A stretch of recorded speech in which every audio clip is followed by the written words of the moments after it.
All right, I think we'll get started. I think everyone can hear me now. Thank you, everyone, for coming this morning to the legislative breakfast. And we keep calling it that, although years ago we used to have a breakfast and we had it at a restaurant, so maybe we should change our name at some point. But I do want to thank Christian VUJ for hosting us this morning in this wonderful facility. And did you want to say a few words, Christian, about the university? Thank you, Nancy, and great to be with you all here today. This is an event that we enjoy hosting each year, and I think it's a really productive conversation for our community. We certainly want to thank our legislators for joining us and being here today. Again, this is the Center for Technology, Innovation, and Manufacturing. Today we have about 500 students here on the Jasper campus that are working either on a one-year certificate or two-year associate's degree. Most recently, we're so proud of our collaboration with our local K-12 school corporations through the Patoka Valley CTE Cooperative, and we've been recognized by the Secretary of Education here in Indiana as a program worth modeling and scaling across the state. So we're really proud about that, and really aligning and giving our high school students an opportunity to engage with our local companies and really see a path to a career here in Du Bois County. We want to retain our best and brightest right here in Du Bois County, and I think we're really making progress towards that. So thank you for being here today, and welcome to VUJ. And the process we'll use again today, this year, is if you have questions, instead of taking them verbally, there are some papers at the end of each table. Please write your question down, and then I'll collect those in a little while, and then we'll ask the questions to our legislators. So we would like to start this morning. We'll do what we normally do. We'll let them decide who goes first, but we have our state representatives, Steve Bartels and Shane Lindauer, and our state senator, Mark Messmer, and let's thank them this morning for being here. All right, so you guys can just decide who will go first and talk about things going on up at Indianapolis. And then please use that microphone.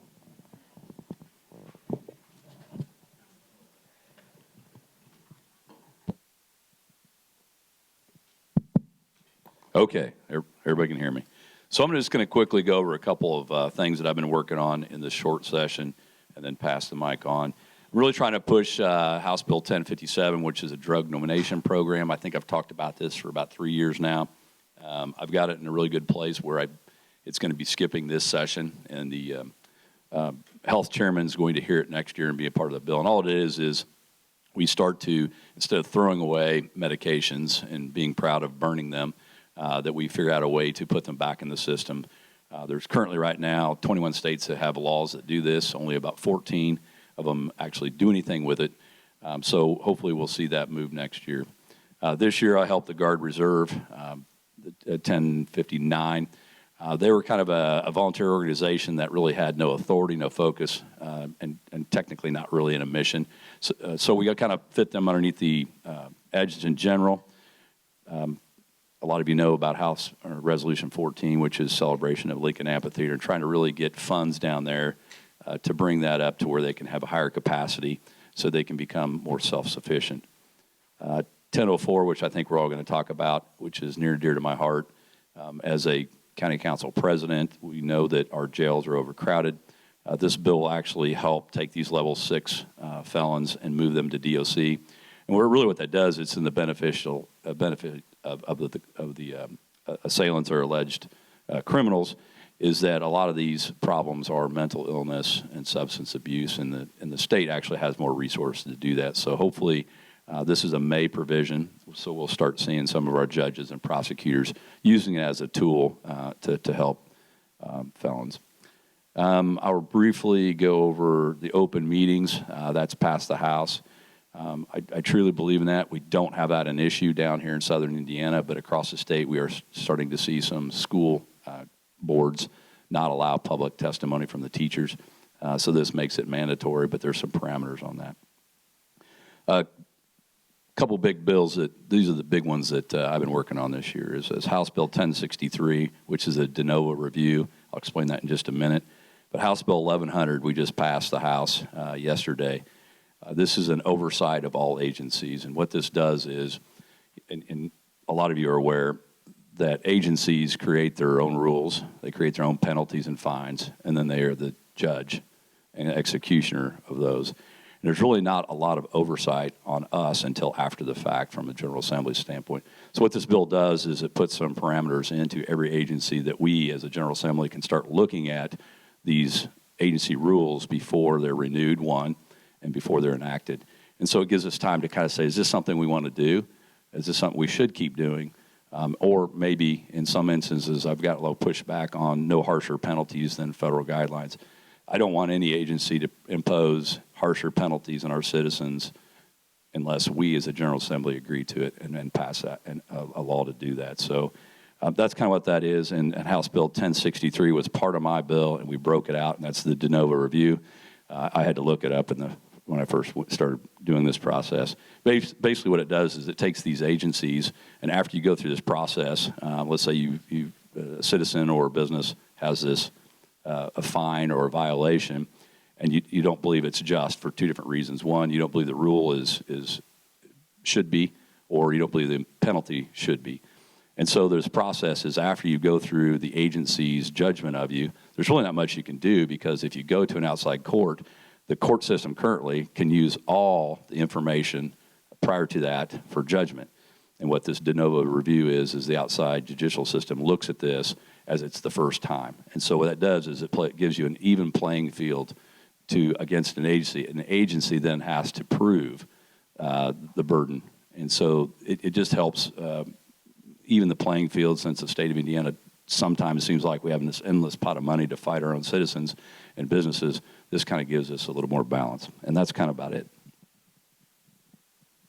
I just want to, first of all, thank you all for being here. I appreciate you taking the time to be here on a cold Saturday morning. This is actually Steve and I, both of us, going into our 5th session. So we always enjoy events like this and being able to participate in public forums like this. So kind of the same as Steve, some of the bills I was working on. I had House Bill 1227, which was the sex offender, dealt with sex offenders, right? So currently in the state of Indiana, sex offenders are not allowed to live in proximity of schools. There's certain parameters on that.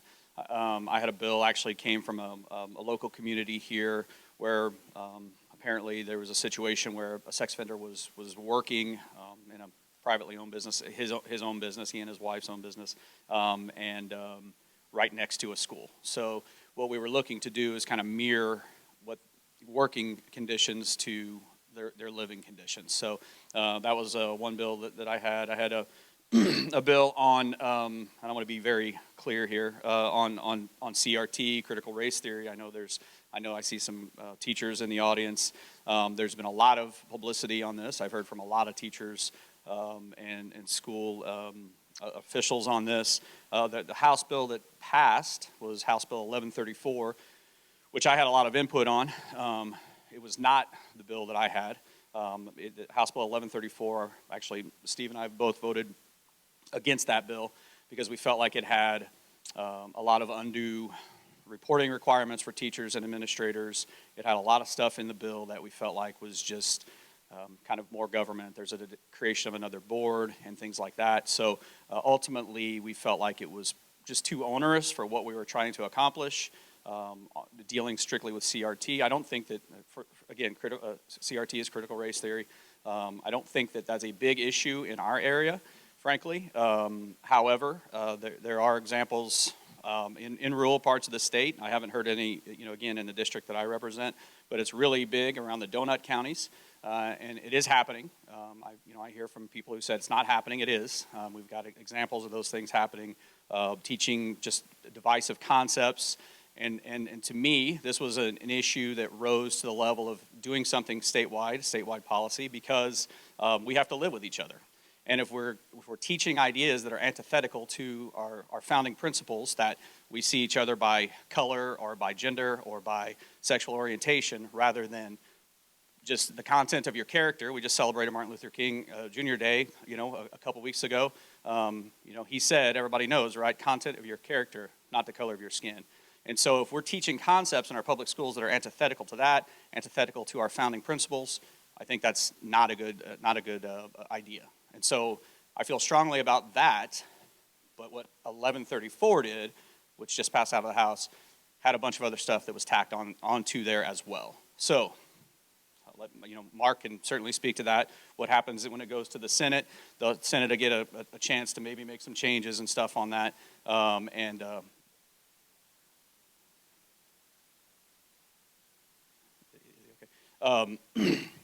we'll see what happens when it comes back over to the House. So that's where we are on that bill. Also had a House Bill 1229, which deals with vaccine mandates and things like that. Ultimately, House Bill 1001, which was one of our caucus agenda bills, passed. I had a great deal of input on House Bill 1001, kind of a working group to address how we strike that balance between what employers can mandate of their employees and kind of the personal freedoms of employees, frankly. And then I also had another bill on telehealth, telemedicine. I had a bill last year that put a lot of parameters on what telehealth or telemedicine looks like, how it can be practiced, who can do it, who can't do it, those kind of things. So last year, the bill that ultimately passed was a Senate bill, and it was much more restrictive in who can use telehealth than my version of the bill. And so this bill that I had this year that I introduced was just broadening who can use that. I think telehealth is a great tool for all sorts of people in the healthcare profession that we can use. I think it's a great opportunity for we as healthcare consumers, all of us in here are, to one degree or another, to use telehealth as an adjunct to going to our regular doctor visits, our regular chiropractor visits, PT visits, whatever they may be. So those are kind of the four bills that I had, and I'll pass along to Mark. All right, thank you guys, and thank you all for being here. This is always a good, informative day for you and us, so appreciate you all being here. I had 5 bills that I filed this session, and the first one is Senate Bill 374, and the idea, or the request came to me from Patoka Regional Sewer and Water District. Right now they're financing for their long-term bonds for infrastructure work that they do is backed by the USDA, and they were told they might not get a renewal on that next year. And so trying to be proactive, this would allow them, and when they've got money borrowed to pay for, for improvements that they do, the federal law gives them protection against encroachment from municipalities on coming and taking their customers. And but if they don't have federal financing and they had to go to the private sector, that protection would go away. So we took the same statutes from the federal code that give them, protection for their customer base, when they've got money borrowed, and copied it and put it in, and then put, federal or private financing. We just added that and then put it in our code. And there was a municipality that had called to say, sometimes whether it's a municipality or a regional sewer and water district, sometimes there's unserved areas in their territory. I've got a call a couple weeks ago about some areas that Birdseye has in their jurisdiction, but they're not serving. And Patoka, does have the opportunity to serve those people. And when that happens, they write a memorandum of understanding between those two entities, so they agree to transfer that service territory to one group or the other. And they wanted to just clarify that process could still continue. So I added an amendment in committee for that, and there was no opposition to the bill. It'll work to get more customers served better, the best way possible. But it'll protect the regional sewer and water folks from having customer encroachment if they can't get federal financing. Another bill that I've got that the idea came to me from a conference I was at this summer talking about how much land China is purchasing in the U.S. They've already purchased over 1 million acres of land in Australia. They're purchasing agricultural land all over the globe, so they can control the output from that property, from that land, to feed China. Well, I think we need to be a little bit more concerned about taking care of our own food supply. So Senate Bill 388 would prevent foreign entities from owning agricultural land And the way the LSA drafted it, they used just the term farming. Well, then in our definitions of farming, it's a little broad because that includes, everything that farmers do. So on the floor, I worked with the folks from the Poultry Association, from the pork producers, from the dairy folks. There's a lot of overlap, a lot of Canadian investment in Indiana and a lot of German investment in Indiana in animal agriculture, animal research, genetic testing and development. So we had to make sure we got it down to just agricultural land and not farming in general like LSA had drafted it. And we put several exemptions to exclude, unintended consequences, of industries that we didn't want to impact. And then we put and one of the poultry groups that came in said, we've got a site that has it's about a 120-acre site. We use about 50 acres of it for our, animal development. We'd like to be able to lease out those, unused acres, for agricultural use for somebody else. So we put a 320-acre limit. I mean, that might be bigger than we need, but anything that's a tract that's larger or smaller than 320 acres is exempt. We can continue to fine tune that, but Chinese government stated policy. It's called their One Belt, One Road. I don't know why they picked that word or that term, but they did. But that's their aim is to get control of as much ground as they can across the globe to feed China. And I don't know that they have an accurate number of how many acres have been purchased. USDA, thinks they've located 192,000 acres that are directly to the Chinese government, but there could be more that they've used other entities to get more land. And so we tried to encompass some definitions of how they might try to skirt around, that definition by using third-party folks too. But it's an issue that, if they decided to either take that output or just stop producing, any agriculture on that land, they could hurt us either way. So I thought it was a priority. I put it on my pre-session survey. I think it had a 95% approval. We had several senators that put it on, and it was in the 90+%. I think 96% was on mine. Everybody said it was, low 90s to high 90s approval that they felt we needed to address it. So we'll see what happens when I send it to you guys. Medicaid long-term services and supports is an issue that Medicaid funds either nursing home coverage for low-income families or in-home care services. And for about 10 years, FSSA has been telling us that they're going to develop a plan that they hire an insurance company to administer that program. Why they don't feel they can manage it internally, I don't know. But they want to hire somebody like Anthem or some of the other large insurance carriers, pay them 10% of the overall Medicaid spend, which is would be about $380 million. They would get paid to administer that. And my concern, other General Assembly, leaders' concern is how do you take 10% off the top and then deliver those same services that our constituents, our parents, our aunts, uncles, whatever, are getting today with 10% less money to work with. And they say, well, the savings is going to come from making sure we get more people in home services and try to get the majority of, or half the spend at least on in-home services, which would probably be about 3/4 of the people. It's a little less expensive to do in home, obviously, than to do in full-time nursing care. But I'm not real comfortable that but they've never shown how they could do the same policy internally.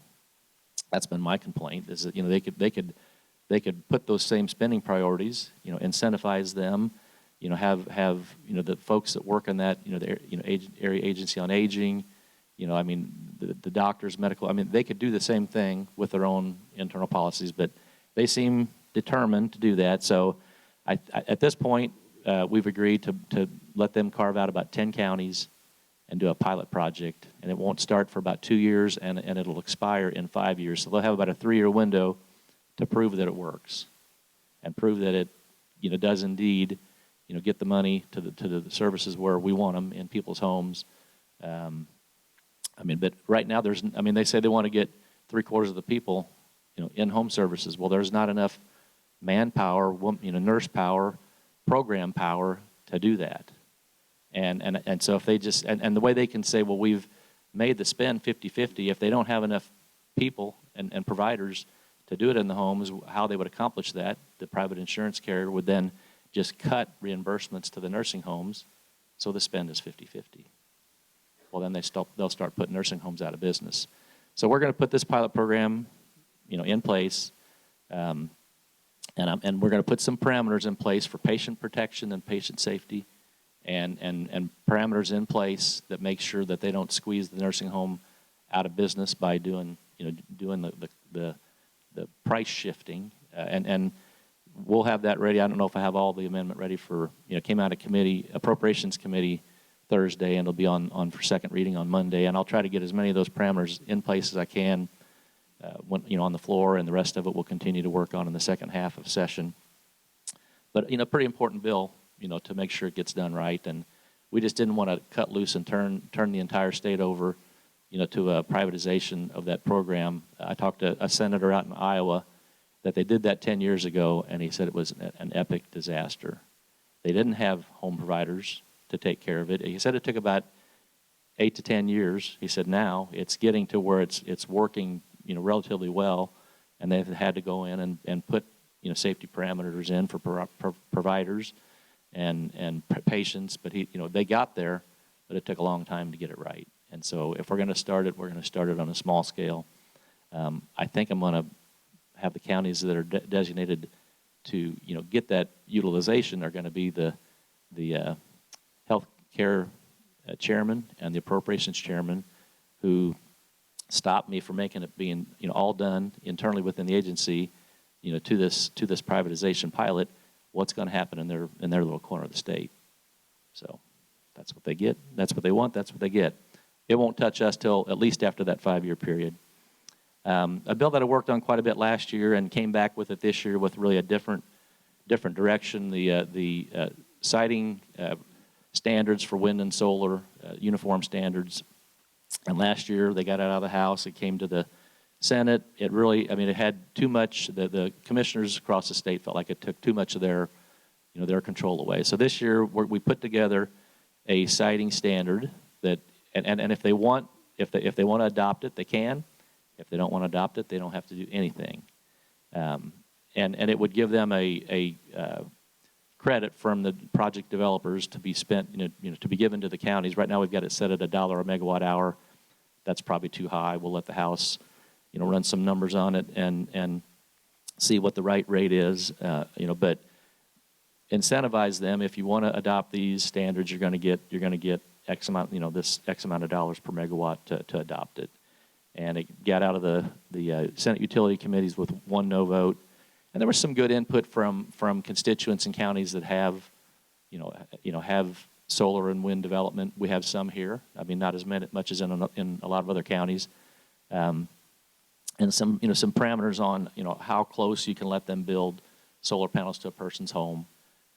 As we drafted the siting standard, we put 150 feet from their home, taking input from folks that came to testify. We're going to make it 250 feet, and we're going to make sure that whatever they build has to be 50 feet from a property owner.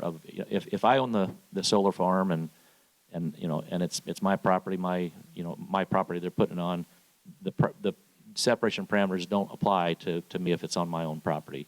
But if I have neighbors that are impacted, it gives them more protection. And I think I'm going to work with Representative Solity in the second half. And there was an example somebody brought. If they build on 3 sides of my home, I think instead of making 250 feet from the house, on one of those sides, we'll probably make them push it out to maybe like 500 or 600 feet, so you don't feel like you're just in a cave. And that all input came from folks that came to testify. And I think when we had the bill drafted, it did not clarify that the site screening that they had up, from your home to the solar fencing or the solar panels had to all be on their property. So we made sure that any of those site screening that are needed happens on the developer's property, not on the homeowner's property. So good input from the folks at the committee hearing, and put a lot of those in. And the last bill I'm working on is the psychology compact, and it allows psychologists from, right now I think there's 27 states that have adopted it.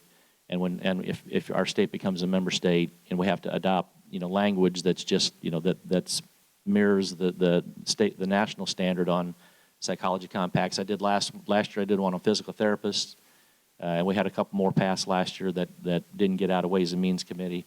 But this one would allow psychologists to either use telemedicine, that Representative Lindar's been working on, or in person, and it would allow if people move, it would allow them to stay in contact with their mental health folks they're tied to.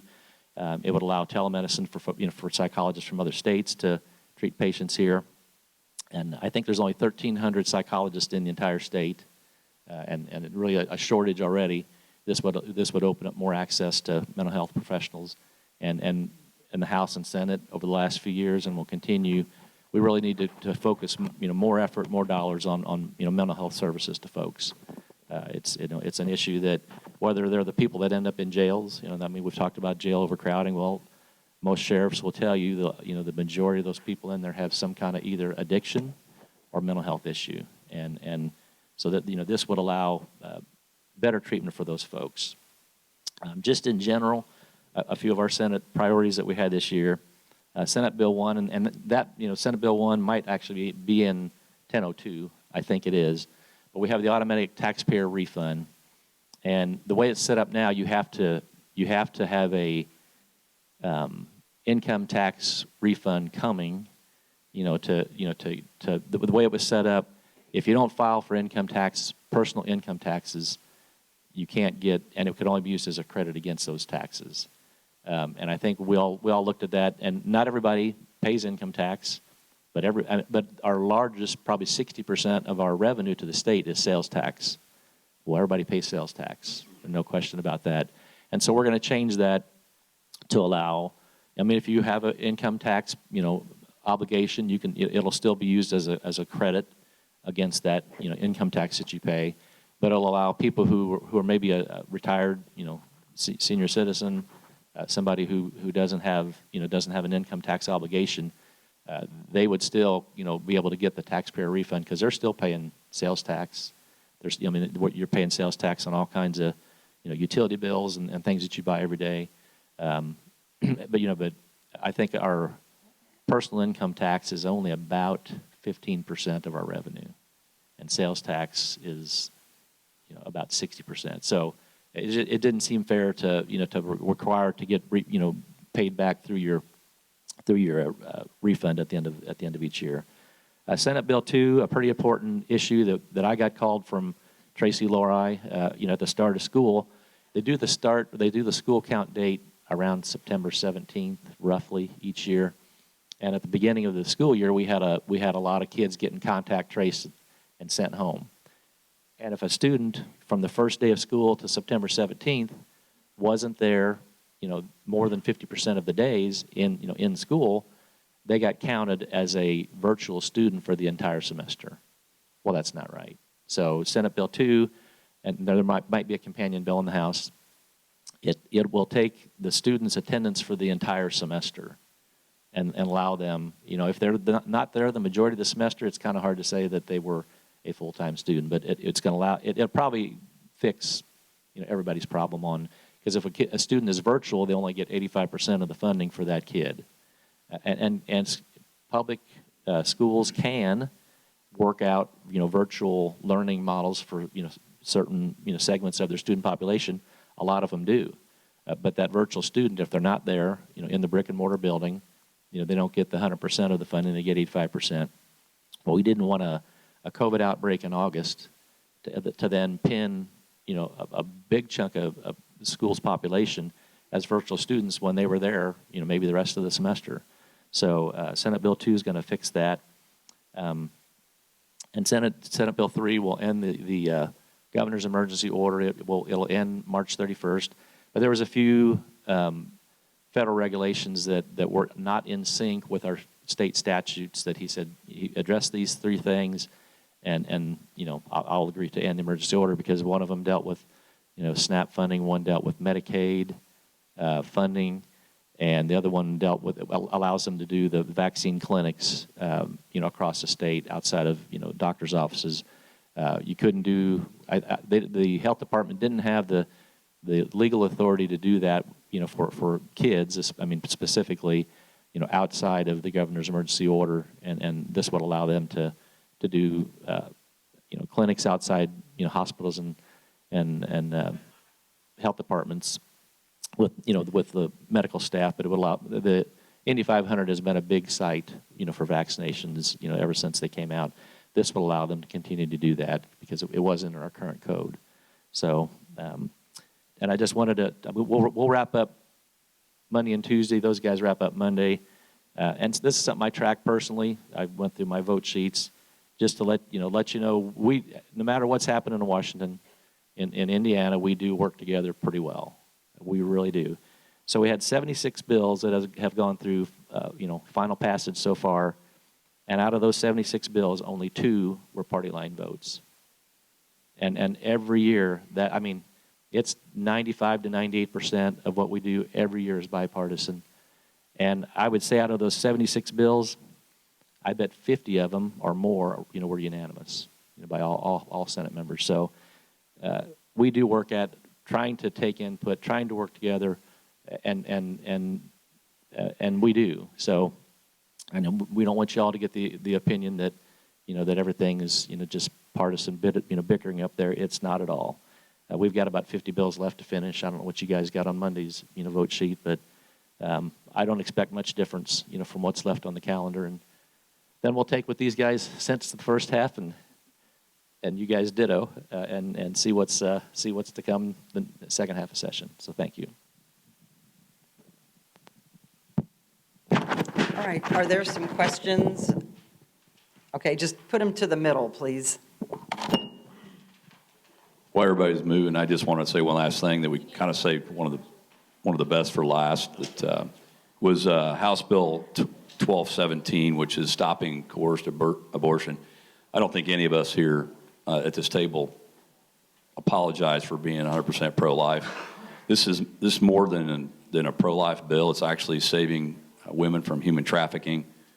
We see a lot of abuse in this, and it's really a great bill to help stop those kind of activities and criminal activities. So,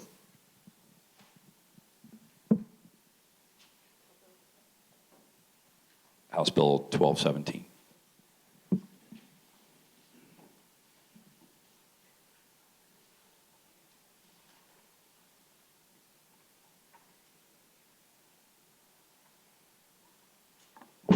All right, we have quite a few questions here, so I'm just going to take them no order of how I picked them up. Any more out there? If there are, just pass them forward, please. Regarding primaries and midterm voting, will election workers be required to wear a mask and or be vaccinated? That's not an issue that the General Assembly is addressing through local elections. You want to use your microphone, Mark? That's not an issue we're having any input with at the General Assembly. It's not a General Assembly, area of jurisdiction. That would really be local election boards. Okay. So, don't know. Okay. And then the other side of this, I turned it over. I don't know if the person wanted me to read both sides or not, but what will you do to ensure a secure election this year? Our current election laws require voter ID to vote. None of our election equipment is accessible through the web. Here again, that's a really a local election board question, not ours. I know a little bit about the election board process, but before the election equipment, is put into operation, they have to validate each machine. They put in a set of inputs. They trial run the outputs, and now in the county, everybody who votes, you get a printout of your vote total. The people, your election output that you voted for. We have to have a paper trail, so every vote that goes in, it all has a paper printout that you get, and there's a paper audit trail that goes with each voting machine, so it's all auditable. I don't think there's any question about the security of the election process here. So. And whoever had that question, I'm sure you can contact Amy Kippenbrock, the county clerk, and the election board meets. Their meetings are advertised, at least in the Herald. I see that their meetings are, so you could go that route also. This is kind of a long question, so I'll go ahead and just start at the top and read it. Regarding House Bill 1040, all instructional material for the entire year available? Question marks. There is no way this could be done. Teachers are constantly adjusting. We follow the standards. However, requiring teachers to put materials online is beyond unrealistic. You're taking away the teacher's ability to meet the needs of students, to search for additional materials, to remediate or enrich when needed. Speak to why you think this is needed. Do you not trust teachers to do what is best for their students while following the standards already set by our state? So that was House Bill 1040. So that's, if I remember correctly, 1040, it didn't move. That also dealt with kind of the CRT. That was kind of the issue I spoke to earlier. 1134 was ultimately the bill dealing with CRT that moved, and that was the bill I referenced earlier that had a lot of the additional reporting requirements, which sounds like is a concern of the person who asked this question. So I kind of already answered that. We voted against it because of the reporting requirements that were in there, because of the onerous things that was requiring of teachers and administrators. Again, I talked to a lot of teachers and administrators who just said this is just too much, it's unworkable. And so, again, we agreed with that and ultimately voted against it. You voted against it, but what is the status of that bill? So 1040, the question actually asked is dead. It didn't go anywhere. It's over. 1134 is a similar bill that did move. And so there may be, I just don't want to make sure I'm not misleading anyone. There is a similar bill to 1040 that is moving, but that's the bill that, like I said, we voted against because of those reporting requirements. And I've been trying to be very clear. Me personally, if it comes back from the Senate and a lot of those requirements are out, the reporting requirements for public schools, but the CRT stuff, which I alluded to earlier, I feel passionately about, is still in. I could definitely see myself voting for it. Like I said, I had my own bill dealing with CRT, but it was a much shorter bill, and it was basically don't teach these concepts, Mr. and Mrs. Teacher, basically, and so that's kind of where that's at. Okay, I'll just follow up with a different question regarding 1134. This person says, thank you for your vote on 1134. Can you please explain to us your motivation for the vote and why you think it is important that House Bill 1134 does not become law? And then Representative Bartels, the same question again. Thank you for your vote. So hopefully I just answered why we voted against it. We heard from teachers, we looked at it, we felt like it was too onerous with the reporting requirements. So. Ditto. No, it was kind of a, I feel the same way Shane does about the CRT. I think in my district, it wasn't an issue. Teachers were understood the concept of what they needed to do in the education piece. They gave me lots of feedback on why. Lots of reasons why I was no on the vote. One, I'm for less government. I don't want to create another bureaucracy that helps the school board do their job.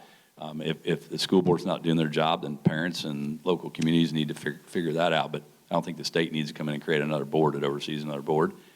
There's just a lot of things that were wrong with the bill for my district. And some of the big things is, up in Indianapolis, they kind of forget that I'm not, and I've said this multiple times, I'm not a representative of the state of Indiana. I represent a district, and we don't have the same needs, wants, or problems or issues as Indianapolis, Fort Wayne, and these Lake counties. So sometimes they forget that, and it's like, I'm here to vote my district, and we don't have those kind of issues, and here's a way we could probably solve it. And I really did like Shane's bill. It's like, here's some things don't do in education, and be done. We didn't need to go this far. So, Okay, Senator Messmer, as many of us know, Senate Bill 167 is Education Matters, made national headlines across every major news network and brought a lot of opinionated attention to Indiana. That bill saw no way forward in the Senate, and it died. But House Bill 1134 is essentially the same bill, but the House version. What can you say about the likelihood of this bill becoming a law, and how do you intend to vote on any interaction of this bill in the future? Well, that's a pretty broad question. Senate Bill 167 got national headlines, not so much because 1134 hasn't gotten any national headlines. It got national headlines because the Senate author made some really poor judgment on statements that he made about the bill, about things it would address. But I would have voted against 167 either way because it was just like 134 today. Now we have a retired teacher in our caucus who is going to be the Senate sponsor of 1134, and she's got some ideas to really trim it down to be very narrowly applied. And I'll wait to see. I mean, she's kind of talked about it in general terms of what she plans to do, and if she can't get it pared down to a manageable level of, and really, I mean, just transparency guidelines. As 1134 stands, as Senate Bill 167 was drafted, there was just absolutely no way possible to make 167 work. I mean, there's just no way. Daily posting of curriculum. I mean, you'd be spending so much time on ridiculous, burdensome, rules that it would just not be feasible at all. So I have not read 1134 to see if they amended it down at all much, but I mean, it still sounds like it's still pretty onerous, and we'll see what Senator Rogers can come up with, and if she pares it down, and then the representative who filed the bill doesn't like it, then it's dead too. And I don't know how I'll vote on 1134 after she gets done amending until I see it, but as it stands, there'd be no way I would vote for it. I think we'll just stay in that same vein. I'm kind of weeding through these questions regarding House Bill 1134. Parents can opt out of any lesson, and teachers have to provide alternative lessons. You spoke that you did not vote for House Bill 1134, but would vote for the same bill if it was altered. First of all, I'm a proud member of this country. I urge my students to stand tall and straight when reciting the pledge. We discussed the meaning of the pledge in my fourth grade class. I was appalled at the sight of historical monuments being destroyed, taken down in the South, because they are visual reminders of when our country struggled through rough times. Are you not doing the same thing by not allowing divisive concepts to be discussed in the classroom? If teachers don't present the facts of both sides, who will? Parents, extreme groups, etc. All of you should know that children want and will find ways to find out about topics they aren't supposed to hear. By allowing parents and students to opt out of certain lessons, you are only fanning the fire of curiosity. Well, I'll pass it on to them, but I know that your content or comment that students or teachers need to present and discuss controversial issues with their students, and I know that's one of Senator Rogers' amendments is to change that portion of the bill. So, I mean, I don't know what else is in it, but I mean, because all she did was kind of just covered it in general terms. But that was an issue that she said we do need to have, teachers and the ability to discuss, issues that are, controversial with their students. Yeah, there's obviously a lot there. So, for me personally, it's about the concepts that are taught. There was nothing. I mean, I've heard from a lot of people again, a lot of input on this bill. Excuse me. There's nothing in any of the bills, even though I voted against 1134, there was nothing in there that said that a teacher can't teach about racism or the Holocaust or any of those things. That was information that was just not accurate. The information, the things that are in 1134, which are also in my bill, 1228, that are the concepts that we shouldn't be teaching, I believe that they shouldn't be taught because they are antithetical to the founding of our nation. They're antithetical to civil society. They're antithetical to out of the many one, right? Out of the many one. There should be one group of people. We don't look at color. We don't look at sex. We don't look at sexual orientation. It's one. And so if we're teaching that a particular race or sex is inherently superior to another race or sex, I don't think that should be taught in our public schools. If we're teaching that an individual by virtue of an individual's race or sex is inherently racist, sexist, or oppressive, whether consciously or unconsciously, I don't think that should be taught in our public schools. That doesn't say that you can't teach about slavery or the Civil War or the civil rights or redlining or any of these things that have been ugly stains on our country's history, and they are. We should be teaching about those things. So it's not we are shielding children from the ugly parts of our nation's history. We're shielding our children from concepts that keep us from seeing each other as one group of people. as Americans, as people created in the image of God first. And that's why I think that there are some concepts that we should not be teaching in our public schools. The same way, frankly, I wouldn't want a teacher teaching that whites are superior. I don't want somebody teaching that another a group of people is superior because their skin is darker than mine. So that's where I stand on the issue. I think everybody said it pretty well. I think, a little more simpler as a 22-year veteran, just a cop. I think we've kind of lost our minds if we believe we can erase our history and it creates a better society. I think, there's all these cliches about learning from our history. So that's just me in a nutshell. Okay, I'm just going to keep in the same 1134 with these questions or comments. Shane Lindauer, if House Bill 1134 has no future in Indiana, what will the state be doing to ensure needed education in past and present racial inequalities? I don't understand the question, actually. I'm sorry. Could you maybe read it again? Yeah, I can Sorry, read it I again. don't. If House Bill 1134 has no future in Indiana, what will this state be doing to ensure needed education in past and present racial inequalities? I'm happy to answer if I understand.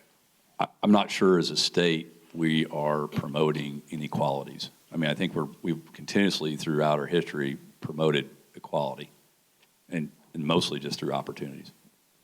And this one says House Bill 1134 passed the House earlier this week. You had said it did not. 1134 did pass. Yeah, no, Okay, I'm sorry. okay, If I okay. said that, I did not. No, I think it 1134 was did that other pass the one. House. I said we voted against it. It was the other one. Yeah. Representative Bartels and Lindauer both voted no. I am thankful for that. Lindauer answered this during opening remarks. Why does House Bill 1134 exclude non-public schools, particularly ones who receive tax dollars? It now moves to the Senate. I have contacted Senator Messmer asking where he currently stands on this legislation, but was only told my thoughts would be considered if House Bill 1040 moves over. I'm asking Senator Messmer where he stands on House Bill 1134 as it is currently written. I think I've already answered that. As currently written, I'm a no. I was a no on Senate Bill 167. We'll see what the Senate, to say, will you ever vote for House Bill 1134? Well, by the time it comes to me to vote on the floor, it could be a complete different bill. So I'm not going to say I would never vote for that number. And we get a lot of folks out there, when bills get started and as they move through, it might come back where they're comfortable to vote on it. I can't say that I'll vote for it or not, but as it stands today, I'm a no. And again, the bill that I had did address charter schools and other schools. It didn't just single out, traditional K through 12 schools. So hopefully that answers that part of the question. Okay, and I would like to thank all the teachers, teacher representatives who are here today. This is why we hold these forums, so that you all can attend and you can express your opinions and your concerns. So I think all of those about those bills have been asked and answered, so we'll move on. What is the status of meeting government's requirements to end the state of emergency in Indiana?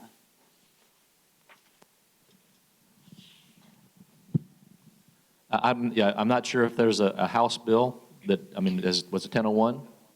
Theirs is passed. Senate Bill 3 is our state of emergency bill. It's up for final passage on Monday. It'll pass and it'll end the governor's state of emergency. The current one, I think, I think we had it set to run out on March 31st. So I think right now he's got it extended, probably till then, and he's agreed to end it and he'll sign the bill ending his state of emergency, when Senate Bill 3 or House Bill 1001 passes. Okay. Question, do you support changing school boards to political, declaring the political affiliation with their candidacy? So might be some differences of opinion on, in fact, I know for a fact there are. I live with Representative Bartels in Indianapolis, and we've had this discussion. So I was not, I was not supportive of that idea. The bill, I think, it's not moving in the House, the House bill. I would prefer that we see what we've seen across the country, and that's more parental involvement at the school board level. I think that ultimately is what's going to fix a lot of the questions, concerns, and things that arise.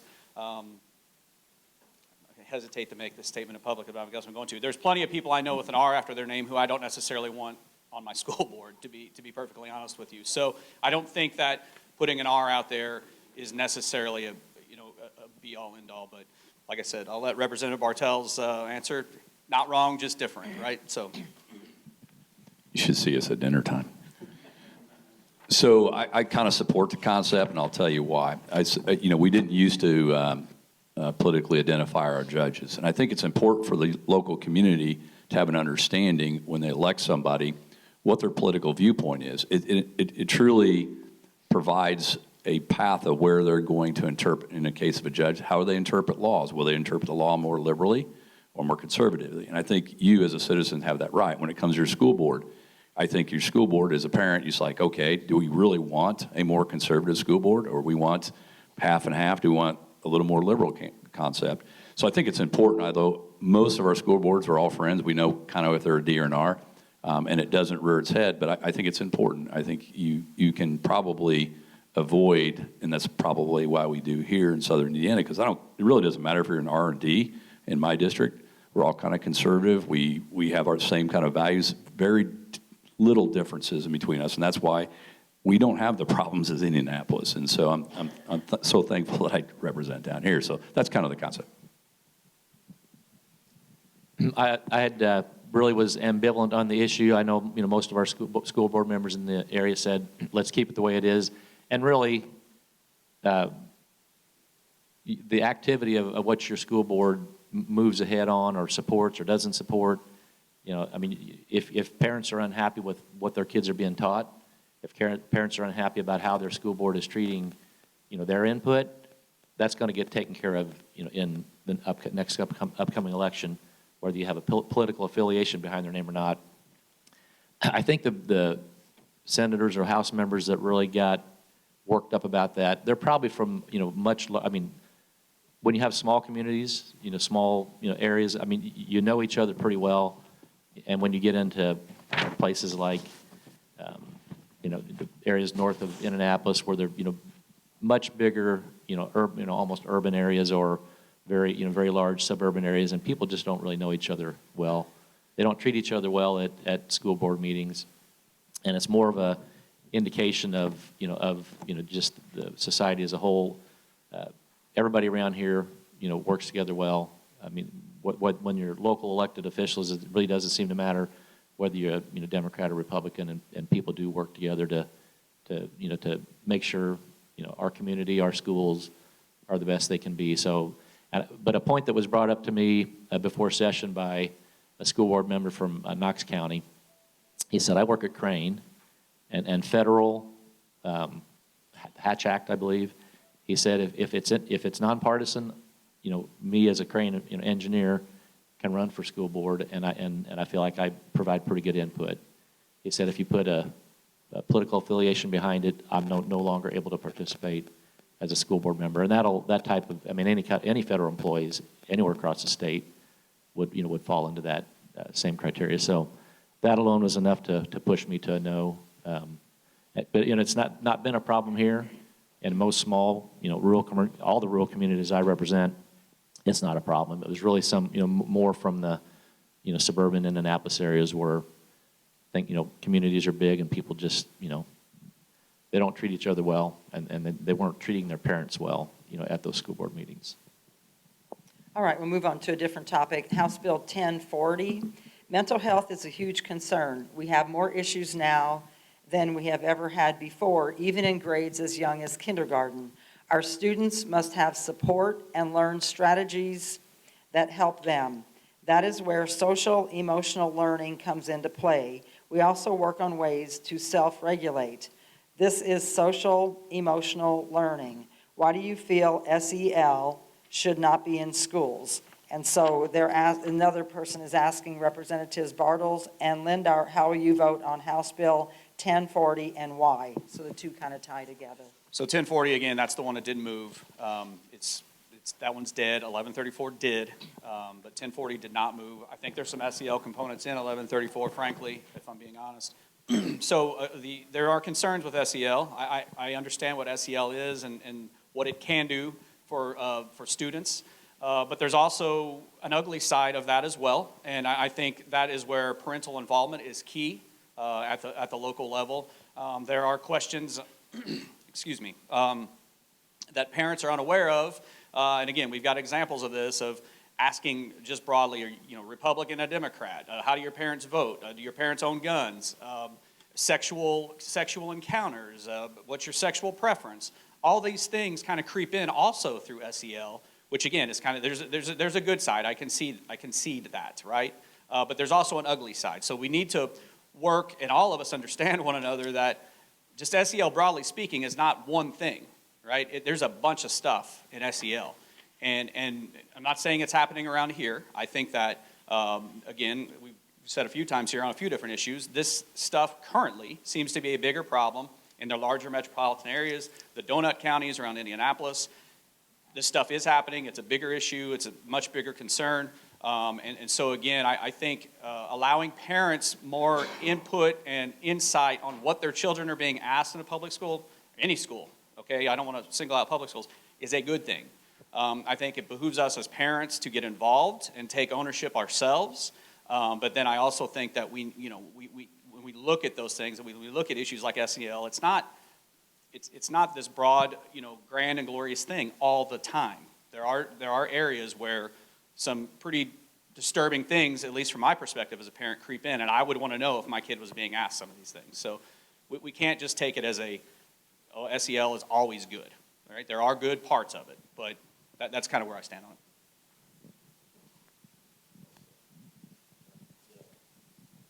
Okay, now we're going to totally switch gears. The Mid-States Corridor, I'm going to just read this whole statement from this person. The Mid-States Corridor is not needed or wanted. Do you know how many constituents you have? What percentage of them favor this project? We need a referendum. The people should be heard, not just big money such as the Cook Corporation, egotists such as Hank Menke who think we should sacrifice this for him. So, do you support the Mid-State Corridor that kicks people off their land, destroys farmland, destroys forests and streams, and does other harm to people and the land?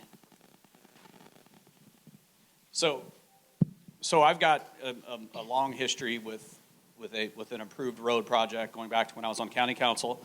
I voted to fund what was, I guess, I-67 or whatever it was termed back then in 2011, 2012, because I believed then that we need better connectivity. I think rural Indiana is and not just here, and we're actually Du Bois County, Daviess County are two of the counties I represent are kind of exceptions to this rule, but largely speaking, rural Indiana has been kind of dying, right? People are moving to the larger metropolitan areas. And so I've always been an advocate, going back to when I was on county council, of tying in our communities better. Jasper alone is not going to be able to compete with Indianapolis or Evansville or whatever it may be.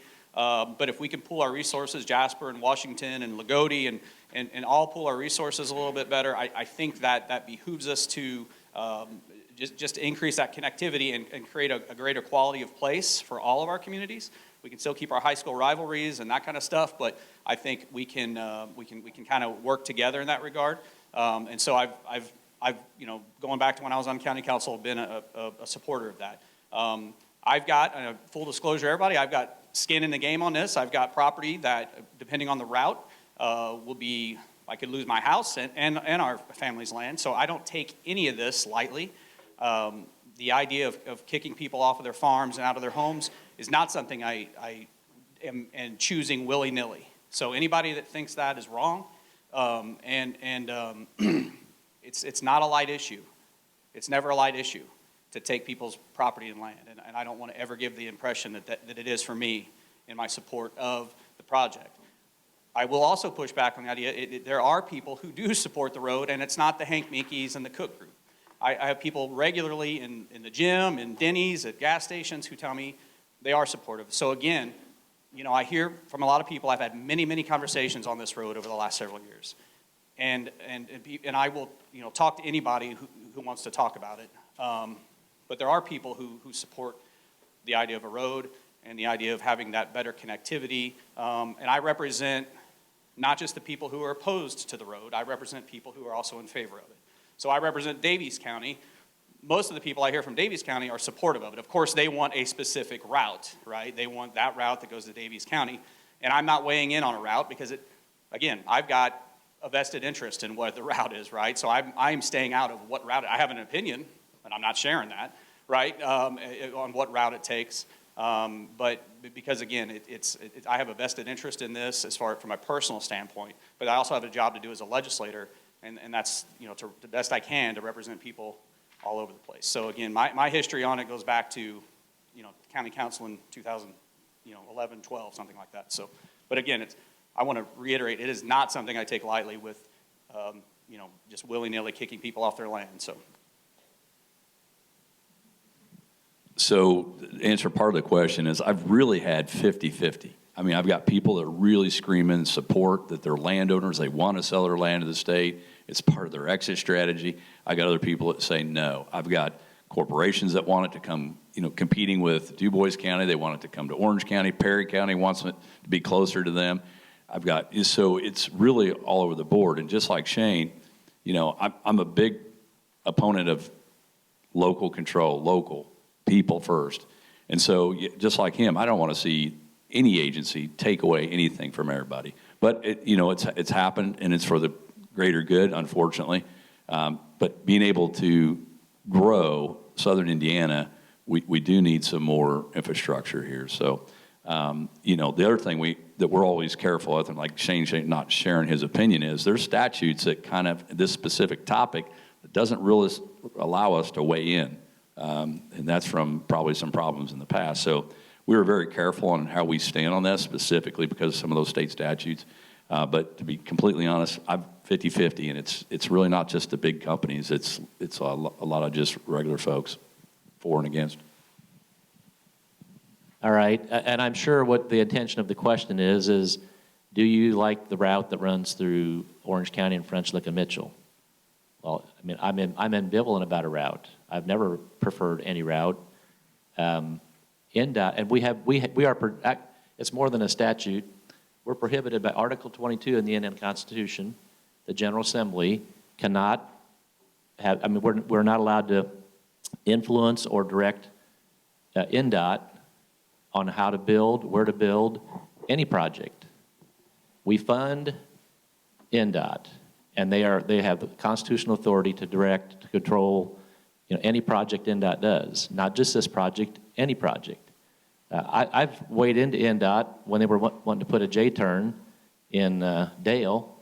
I mean, the people there didn't want it, but I think many of the General Assembly members asked INDOT to reconsider that. They ignored us because they can. They don't pay attention. If I have somebody who has a maintenance item that needs done, on a road in our area, I let them know because maybe their road maintenance people haven't seen it. And usually if we ask them to fix something, they respond. But it's more we're their eyes and ears, and you all are our eyes and ears. There's something that needs taken care of, something needs mowed, something, there's maintenance that needs taken care of. It's usually things where they respond to us when we let them know because y'all don't know how to get a hold of the, maybe the district office. And people have said, I'm all in favor of this thing. It's up to INDOT. The only thing that I did in 2016, I believe, we passed Senate Bill 128. And all that is a financing mechanism for counties to group together to fund infrastructure in their regional, the regional development area. It allows infrastructure, projects to be multiple county, and then it allows, private donations into that to help get any infrastructure project built. It could apply to any county group anywhere across the state for any infrastructure issue that's happening. It wasn't designed to make sure Mid-States Corridor got built. Mid-States Corridor could be nothing but improvements to 231. Would you all be pitching a fit If what they come back with is improvements to 231, you're going to tell me you wouldn't like a safer, faster route on 231? I mean, that is ridiculous to say you oppose anything to do with mid-states when we don't know what the route will be. That's what the Tier 1 project process is about. And if they come back and say 231 is going to get some passing lanes built and it's going to get shoulders built, so you don't I mean, you want to get a flat tire on 231 on most of the route now between here and I-69? There's no shoulder. I mean, your life is in jeopardy if you have to change a tire on that, on that stretch, or if your car breaks down, or if you're a person riding a bike, or, I mean, there's no shoulders on most of that road. It's unsafe, and it's got a lot of traffic on it. And, the process is playing out the way the process is supposed to play out. The county councils, the city councils, in Du Bois County, all paired up with private industry that wanted to get the Tier 1 study funded. All we are dealing with is a Tier 1 study. NDOT might come back and say, no route. It's their prerogative. Lockmuller Group has been hired by NDOT with the money that Du Bois County raised through private and public funding. That's what my Senate Bill 128 allowed, was public and private cooperative efforts on funding infrastructure. They decided to use that to fund the Tier 1 study. NDOT is in complete control. We have no control. I couldn't tell them to stop it. I couldn't tell them to start it legally. And so there's no point in me taking a stance on do I support Mid-States Corridor or not. The process is working like the process is supposed to work. I don't even appreciate that being a question, because it's not an issue before the General Assembly. These are supposed to be for issues that are in front of us in the General Assembly, and this is never going to be an issue in the General Assembly. So, thank you. Just kind of a follow-up too, as far as representing the folks that are against it. So last year I hand-delivered to the governor's office, it was over 1,000 signatures of people who opposed it. So again, I've got a history going back to county council, as Senator Messmer said. Locals, county councils, county commissioners have as much input on this as it. And again, I had that opportunity in 11 or 12. Don't hold me to the exact date. But now in this position, I've done my best to represent everybody. And so, like I said, I hand-delivered over 1,000, I don't remember the number, signatures to the governor's office in opposition to this. So I am not hiding those things. I'm not hiding anything from the governor or NDOT when I have conversations with them on this issue. So I just wanted to add that as well. Okay, Mark Messmer. The U.S. has a long history of using Chinese land and labor. What is wrong with China trying to provide enough food for its population? Let them do it in China. Okay, Steve Bartels. Instead of sending inmates to other places with more resources, what is being done to reduce the number of people incarcerated for drug addiction and mental illness? Well, you're seeing lots of bills that are coming out in the last couple of years to try to diminish the sentencing of nonviolent offenders. We've passed, I'll think of the House bill here in a little bit, that will help actually prosecutors and judges retry some cases based on nonviolent offenders, trying to get them out of jail, particularly not necessarily just because early, but if they qualify, they can go through some treatment plans on their own. Let them out early. So, I mean, Indiana's going to that direction. We recognize there's a problem with substance abuse and mental illness, and, I'll throw out my 2 cents personally. I think ever since we stopped having guidance counselors in high schools that actually, besides doing just scheduling for the next year, where they actually used to talk to kids, and they had some experience in those, and where they could find these problems and help walk through them. I think that's kind of where the problem is really starting in our society, is that we really, if Indiana needs to invest that direction, and I think all of us feel that way, and we're trying to figure out a way to do that. How do we start mental health back in schools like it used to be? All right, some states are removing children from their parents if they do not COVID vaccinate their children. Are there any bills coming down the pipe to prevent this from happening in Indiana? I'm not aware of that happening in Indiana, so I'm a little confused on the question. Maybe another state or something. Yeah, I guess directly answer your question, I'm not aware of any bills, but I also am not aware of any situations in Indiana. I'm not saying it's a bad idea sometimes we do bills to get ahead of issues. I don't think that's something we're doing on the House side. No, and that might be states that actually pass laws, or they might have, executive orders or emergency orders that are mandating, vaccines for kids, but it's not happening here, and there's no bills moving that I've seen or heard in the House or Senate. Okay. And then this is not a question, it's just a statement concerning House Bill 1002. Not sure where things are now, but had been the talk of reducing business personal property tax by up to 30%. Be aware that for the town of Ferdinand, this is a possible reduction of $46,353. This is the cost of a fully outfitted police car, or 1/13, I think this is what that said, of the payment on a $600,000 fire truck. The town of Ferdinand does not support this unless there is a replacement for the lost taxes, and that came from Ken Sicard. If I Just a could just statement. address it real quick, Ken, AIC and AIM, or whatever they're called now. Yeah, is it AIM still? They change their name about every 2 years. Anyway, they weighed in on this, and again, I represent Martin and Pike counties who were really concerned about that piece of the legislation as well, because their lack of, kind of AV and some of those things. So what 1002 does now, and correct me if I'm wrong, Steve, my understanding of it is that business personal property tax will still go to the counties, and then the business owners will apply for a tax credit from the state. And so, because again, we did hear that. I think the bill 1002, it's generally speaking, broadly speaking, I really liked it. I struggle with that component as well because of the areas I represent. But I think that we've done things to kind of keep counties and cities and towns whole in there is what we've tried to do. So. I appreciate that. When you go looking, you can't really tell what's happening in the last couple of days. Yeah, so 1002 passed. We're not going to deal with it until the second half of session. There's broad consensus on the Senate side about reduction of business personal property. And some counties it doesn't affect much, some communities it doesn't affect much, some it's absolutely devastating.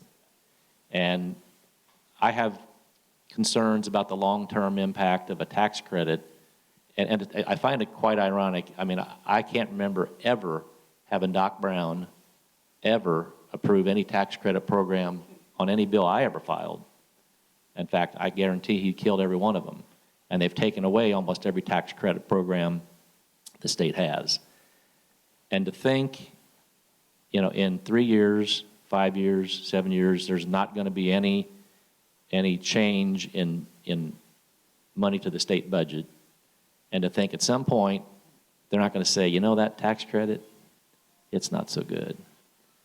And the first thing they're going to pluck when money gets tight is a tax credit program, because the fiscal House and Senate leadership never like to add more tax credits. So to say we're going to count on that, there's concern on that reduction of business personal property, because if the only way to get it done is come around the backside and apply for a credit, that I can no way guarantee. Maybe even in next year's budget, will it be a problem? Probably not. But in the one after that, when all the federal money has flowed through the economy, I think most fiscal analysts figure we've got about another 18 months for all that, all the money that cities and towns and schools and everybody's got. When that all runs its course, and all that money flows through, and we start having, sales tax revenues that go back to, pre-COVID, pre-stimulus, there's no guarantee that, that our budgets aren't going to get tight like they have been, every other budget cycle that I've been there. And so I do not think we're going to agree with that approach on the Senate side. I'd say the business personal property issue will probably, come off the table from what I'm, hearing. I mean, we're more concerned, and during last year's, just the budget we just passed and finished up, 9 months ago, our plan was any excess revenue, so at the end of the past fiscal year, any excess revenue goes back as automatic taxpayer refund, but that can only happen every 2 years as a biennium wraps up. And in the budget last year, in 2021, we said any excess revenues at the end of this June 30, all of it goes to reduce our $10 billion of unfunded, pension debt.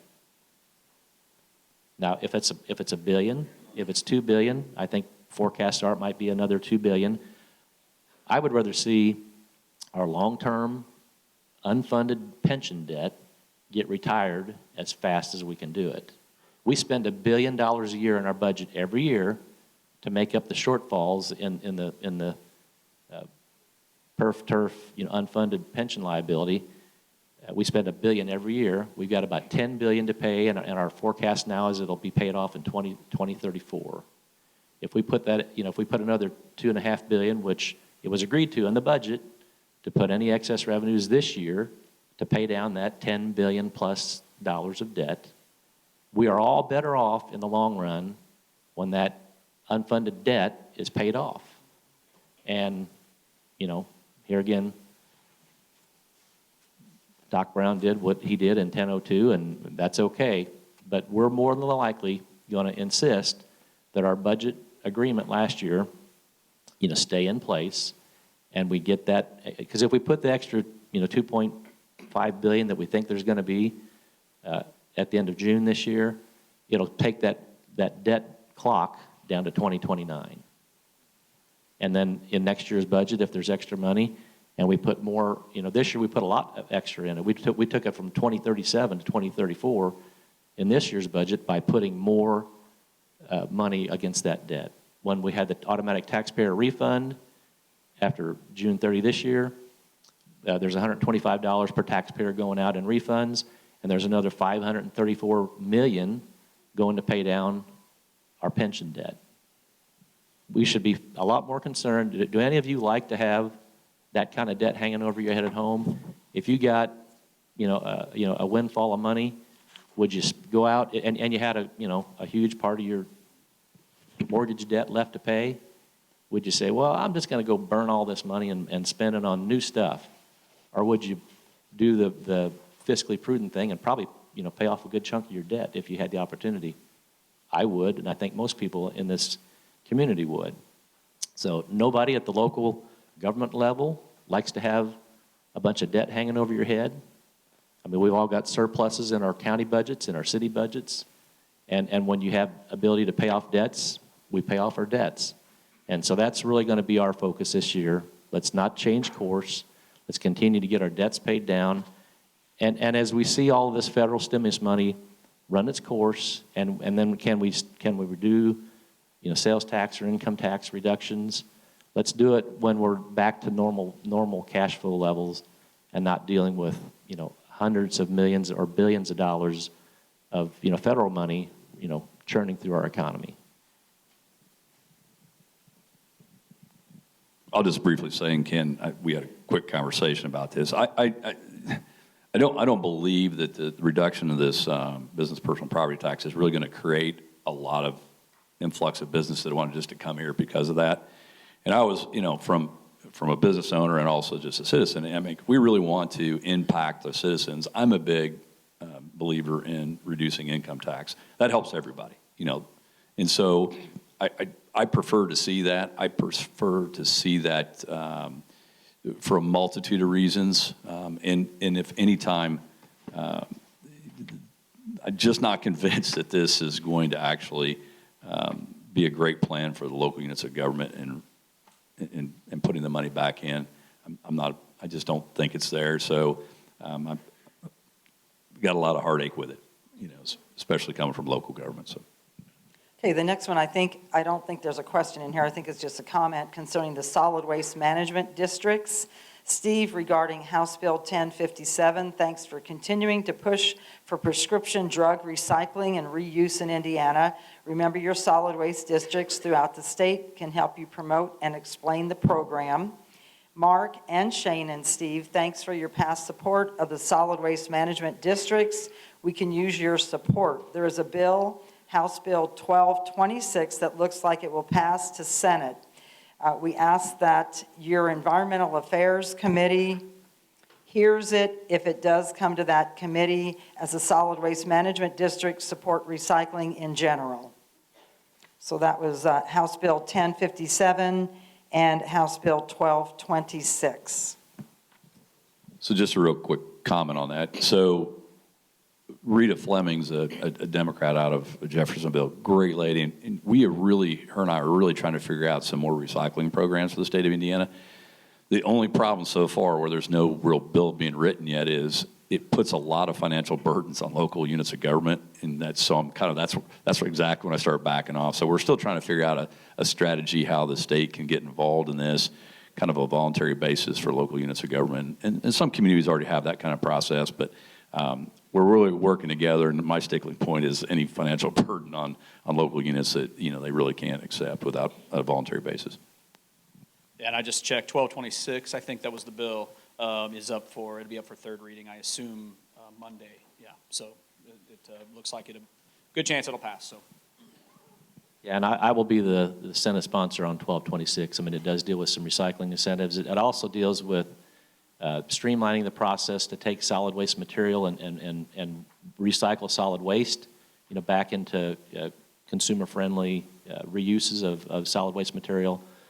Speedy and I worked on that a lot during the interim with folks in the industrial world where they like to take solid waste stuff that would otherwise go to the landfills, and if it's not toxic, if it's not a safety issue, streamline the process to get solid waste repurposed and recycled. All right. Is there anything the General Assembly is considering to support Indiana's small businesses as they struggle with supply chain problems and rising minimum wage and the increase in expenses from products and utilities?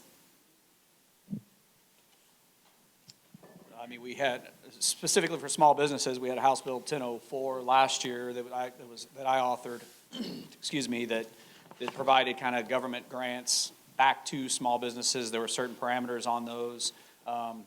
Again, this was when things were pretty hot and heavy with COVID, and kind of we as a state or federal government, whatever it was, kind of shut down government. So we came with House Bill 1004 that allowed those things to again be available for small businesses to hopefully help make them whole again. So that was something we did last session.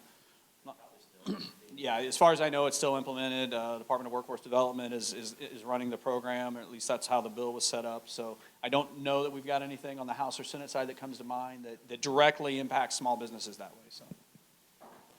Okay, always a consideration for the businesses to stay in business. I am concerned about the future of our younger generations regarding inheriting a healthy planet. What are any of you doing to curb the causes of climate change, such as investigation of pollution control, energy companies like Riverside Energy from establishing their businesses, investigation of air and water pollution on a regular basis? For me personally, I just always try to find a balance when we talk about these issues. I believe that we need to be a good steward of what God has given us and take care of the planet that we have, but also balancing that with private property rights, with investment in our way of life, frankly. And what we've seen, I think, over just if you look around the world, the countries that are more advanced can devote more energy and resources to helping to protect the climate. And so we need to balance these kind of things, because if we put so many onerous regulations and burdens on ourselves as a society, again, you look around the world at other countries who are less well off than we are, they can't invest and devote as much time and energy to environmental protections as we as a nation have. So I just, broadly speaking, I think we need to look at those and keep those things kind of in balance and in perspective. So. And really control of all of those processes are the US EPA and the Indiana Department of Environmental Management. And what I did last year was committed, tens of millions of dollars more to IDEM's budget to allow them to monitor, control, and deal with. I mean, they're the enforcement agency for, any kind of pollution issues. So they've got broad responsibility for that, and I was responsible in a bill that I authored to make sure that they got more funding to be able to take care of the processes that they oversee and enforce. And this might tie into that, I'm not sure, but regarding scheduling a hearing for Senate Bill 255. How do you propose to address the climate energy emergency for Indiana? The climate emergency. Well, I had been asked by the author on that bill, and I said, that's just setting up another task force. I said, we've already got standing committees, interim study committees, and a task force is nothing more than another study committee. We're just setting the makeup of a new study committee. We already have several study committees and the 21st Century Energy Task Force that are already set up. We're already paying hundreds of millions of dollars to, or hundreds of thousands of dollars probably per study committee to study these issues, and all of those concerns about climate change, about energy policy, all have standing committees that can oversee them. All have study committees that they can be assigned to, and we really don't need another study committee, which is nothing more than another interim study committee, when we have plenty in place that could be assigned the tasks of reviewing that policy. There was another resolution that went along with that the climate change resolution. I passed a climate change resolution out of my environmental committee 2 years ago before the senator that retired from Bloomington, Mark Stoops, asked for consideration of a climate change resolution. I passed it out of my committee. We passed it out of the Senate floor, and we are supporting efforts to do what we can. But I got the same resolution back this year, and I said I don't need to hear it. We already heard that same resolution 2 years ago and passed it, and I voted for it. So. Okay, so this is we're at the bottom of our stack of questions, so that's a good thing because our time is moving on. But concerning House Bill 1100, we have two different papers on that. Representative Bartels, how does this impact regulatory agencies such as IDEM from dealing with repeat offenders? And does this bill impact a regulatory agency's ability to effectively address safety issues to Hoosiers in a timely manner? And regarding that same House Bill 1100, with so much talk about government overreach, can you explain this bill, which leaves Indiana health and environment dependent on the federal government versus in the state's control? Okay, let me just give you a quick overview. Mark, you got to go, don't you? Sure. You want to say anything before you go? I hope we're able to get through most of your questions and concerns, but my dad's in the hospital, and I really need to get going. It's 11:30. It's 10:30, so it's time to move on. But thank you. You can go. I'll just quickly go real quick. So the bill does not change the agency's ability to do anything. What it does, that's not true. From here on, no agency can make a rule more stringent than the federal guidelines or the state guidelines. That doesn't mean we can't adopt a rule, or would, in this case, would be a statute. So the intent of the bill is this. So when an agency wants to renew a current rule, they go through the same process. Nothing changes. But through that process, we are notified a year, as the General Assembly, notified a year prior to the renewal. All that gives us as a General Assembly the ability to oversee and say, is this a good? Should we renew this? Should there be changes? So it gives us that oversight before they just keep renewing it. It's a one and a half piece of paper that renews these rules. Currently right now in Indiana, there's 92,000 rules, and there's 300 to 350 new rules every year. And none of us really even know what are they needed, what are they? So that's part of the bill. And it's, if any agency wants to create a new rule that we didn't as a General Assembly or the federal government didn't tell them to do, that they have to repeal one of their old rules. There's so many rules in statute that even their own agencies have no idea all the rules. And so we can't take the time and prioritize which rules should be repealed. They do have that ability. And so this bill says, start cleaning up your books. And if you're going to start creating your own rules without our authority, here's some limitations. And that's the intent of the bill. And what the long-term effect is and the bill really only affects penalties, fines, and negative impacts to businesses and citizens. So if an agency's got a rule specifically that everybody has to go in the back door, and they can only use it on Tuesdays, we don't care. But if it's something that impacts you, the citizens and our businesses, then the General Assembly will know through this. So that's kind of the gist of the bill. And just to follow up on that, because this is an issue, I love the bill. What probably the biggest single issue I've had since I've been in the legislature is DNR and IDEM and how they impact farming practices and farmers generally speaking. You know, farmers were having trouble kind of maintaining their ditches and it's for proper drainage and different things like that. And, you know, people were coming to me, rightfully so, to try to get some answers. And as I started digging into the issue, it's not anything that we as a legislature have ever passed. Past legislatures, and, you know, have given kind of broad support or broad permission to agencies to keep the waters of the state clean, for instance, which is a good and noble thing.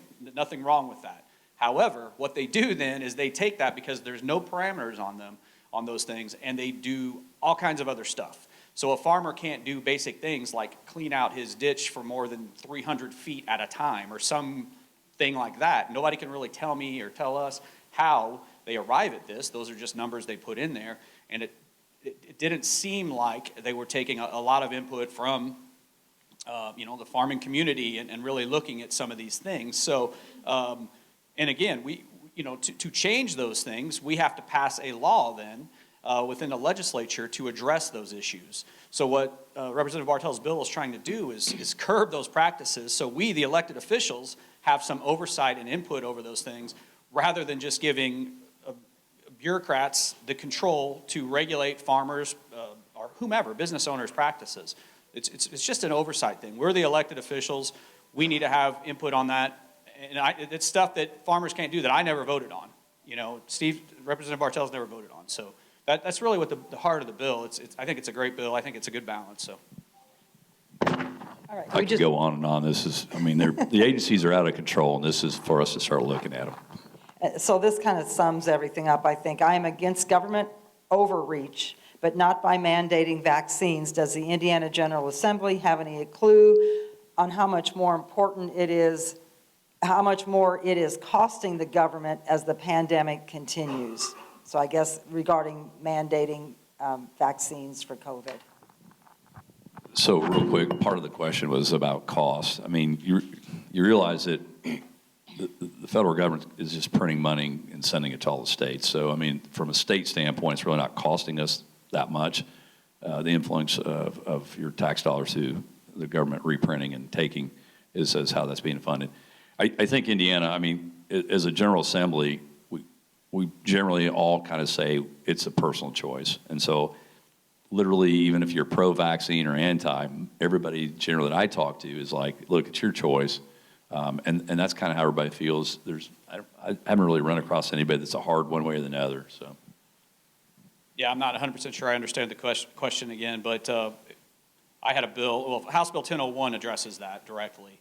That was kind of our priority bill in the House that addressed vaccine, mandates. And I had a kind of my own vaccine mandate bill. And like I said, I helped a lot with House Bill 1001. I'm co-author on 1001 and had a lot of input on that. But I think it's important as we look at that issue to make a distinction between what the government is doing to us. And I think I take a hard line on, is the government, the state, the federal government, whomever, forcing me to get a vaccine, just broadly speaking, as opposed to what an employer can do on their property with their employees. And that was, for me personally, I know Representative Bartels, it becomes a lot more tricky when we're dealing with a business owner and their employee and someone who works for them as opposed to a business. So I think it's kind of a nuanced discussion there to separate those two things out, first of all. And ultimately, I took the approach that, frankly, we've had exemptions and things like that since the 1964 Civil Rights Act. The Title VII, the 1964 Civil Rights Act, causes businesses, as long as it doesn't put an undue burden on them, to accept exemptions. For some reason, with this COVID, we've thrown that out. We're not accepting, some businesses, not all, some businesses we're throwing that out, that they're not accepting exemptions. And so at the state level, what 1001 does, what the bill I had was seeking to do, was to say, hey, we're gonna recognize those exemptions. The same way we've done in this country for decades, since 1964. Nobody's had a problem with that. All of a sudden now we have a problem with it. So Not sure I answered the question exactly, but that's kind of my opinion on it. I think we do need to recognize what we've recognized in this country for decades, and not throw it out just because it's COVID now, so. All right, I think that wraps everything else up, and let's thank our representatives here. And hopefully we'll do this again one more time yet before or right after the session ends. All right, thank you, and thank you everyone for being here.